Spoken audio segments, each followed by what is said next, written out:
Il est au bord de l'épuisement. Ce jeune Marocain vient pourtant de parcourir plusieurs centaines de mètres par la mer pour quitter son pays. Je suis obligé de rentrer en Europe, franchement. L'Europe, c'est la seule chose qui peut changer ma vie actuellement.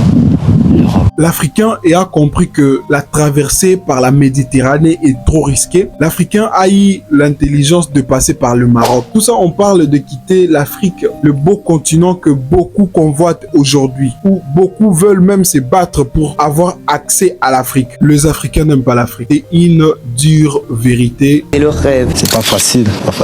Là, on nous arrête lors des tentatives d'entrée. On nous frappe, on vit dans une misère. C'est pas facile pour un être humain de vivre comme on vit. Mais on est obligé de le faire parce qu'on ne peut plus faire marche arrière. Parce qu'on a laissé tant de personnes dans la misère pour venir chercher le bien. Donc il faut qu'on s'efforce. On remet tout aux mains de l'Éternel.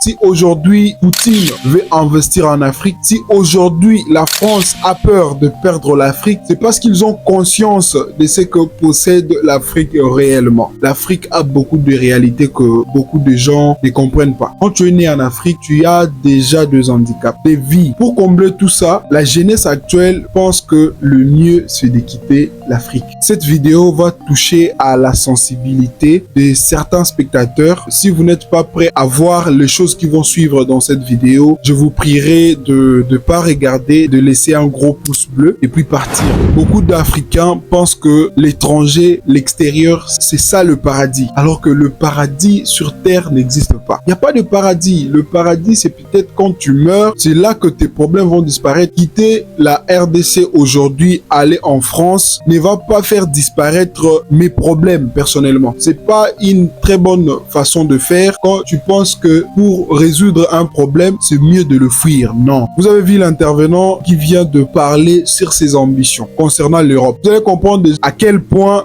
la jeunesse est corrompue avec des idées et des anecdotes qui sont fausses. C'est la jeunesse qui doit changer l'Afrique. Quand on est africain, de un, tu as ta famille qui est derrière toi. Beaucoup se disent que l'Afrique, c'est un continent qui est béni. L'Afrique est remplie de matières premières. L'Afrique a beaucoup de ressources inexploitées. Les choses que vous allez entendre dans cette vidéo vont tellement vous choquer à tel point que vous n'allez pas en croire vos yeux. Le Tchad, c'est le partenaire de la France du point de vue ressources, le partenaire qui constitue sa défense. L'uranium et bien d'autres matières premières qui constituent la défense française proviennent de l'Afrique. L'Afrique, si beaucoup de personnalités politiques veulent investir en Afrique, c'est parce qu'ils savent. La jeunesse pense que l'Europe, c'est mieux. Un jeune africain qui a sa famille, pour ceux-là qui n'aiment pas les études, il va se dire que je suis prêt, je me sens homme, je dois aller chercher la vie pour essayer de subvenir aux besoins de ma famille. Tout le monde qui quitte l'Afrique, c'est pour une vie meilleure ailleurs. Ce que vous ignorez complètement est que la vie que vous voulez avoir va dépendre de la qualité de service que vous allez fournir. Je m'explique. Imaginons que quelqu'un qui n'a pas étudié en Afrique arrive comme par chance de traverser la Méditerranée pour accéder à l'Europe. Imaginez maintenant cette personne arrivée en Europe. C'est quel sera le travail qu'il va faire pour gagner de l'argent afin de subvenir aux besoins de sa famille. Qu'est-ce que c'est vraiment l'Europe? Qu'est-ce que l'Europe a que l'Afrique n'a pas? Beaucoup de migrants meurent chaque jour. Quand on voit le nombre d'Européens qui essayent de s'incruster en Afrique, et on comprend directement que l'Europe ne vit que grâce à l'Afrique.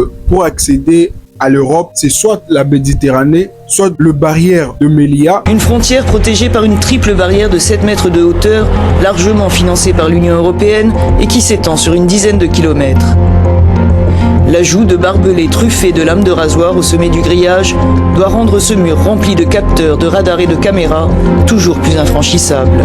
L'Africain a changé de stratégie. Dans la vie, tout le monde devrait comprendre ceci. Quand tu veux réussir dans la vie, ça va dépendre de plusieurs facteurs. Quand tu arrives en Europe, on commence pas à te donner 10 000 $ chaque jour. Non, tu dois travailler pour gagner de l'argent. Maintenant, si tu n'as pas des compétences qui vont te permettre à acquérir de l'argent là où tu pars, ça sera encore plus triste de mourir là où tu pensais que c'était un paradis. Les gens aujourd'hui ne comprennent plus le sens du travail. Et chez nous, on dit Moussa les a papa, Moussa les a maman. Le travail, c'est ton père, le travail, c'est ta mère. Si tu ne veux pas travailler, personnellement, je te conseillerais de mourir. Pourquoi mourir? Parce que quand tu meurs, tu n'auras pas de soucis, tu n'auras pas de problèmes, il n'y aura personne qui viendra te déranger parce que tu seras déjà mort. Pour un Africain, la survie, c'est très important. La façon dont les gens souffrent en Afrique, la façon dont nos dirigeants ne prennent pas soin de la population, c'est vraiment quelque chose à prendre en compte sur la décision de la jeunesse d'émigrer vers l'Europe. Et quelles sont les conséquences de cette mentalité, non pas seulement pour eux-mêmes, mais aussi pour leur pays d'origine et pour le pays où ils veulent se diriger. Partis seuls de chez eux en se glissant dans le flot des migrants avec une obsession, rejoindre l'Europe. C'est pour changer de vie. C'est toujours mieux qu'au Maroc. Tu entends ça? C'est pour l'argent. Où va l'Afrique? C'est la première parenthèse. Et pourquoi l'Africain rêve toujours d'une vie meilleure ailleurs? Pourquoi? Ce sont des questions. Dites-nous dans les commentaires ce que vous en pensez. Que Dieu vous bénisse et surtout, never give up.